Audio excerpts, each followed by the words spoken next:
గుత్తి వంకాయలాగా గుత్తి కాకరకాయ ఇలా ఉడకపెట్టుకున్నాను.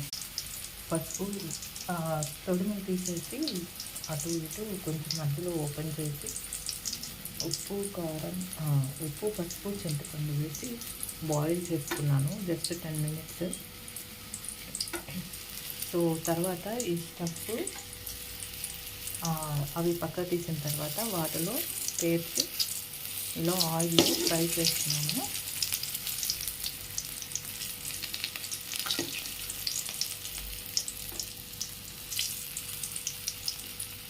ఇదిగో ఇలా ఓపెన్ చేసి బాయిల్ చేసి పెట్టుకున్నాను.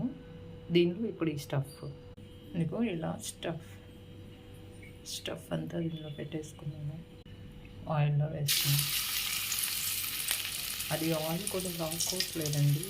మామూలుగా ఆయిల్ అయితే ఇది పీల్చుకుంటుంది, అలా ఏం జరగట్లేదు. దీనికే అంత పెట్టుకుని ఉంటుంది. చూడండి, గుత్తి కాకరకాయ రెడీ. Please share, subscribe.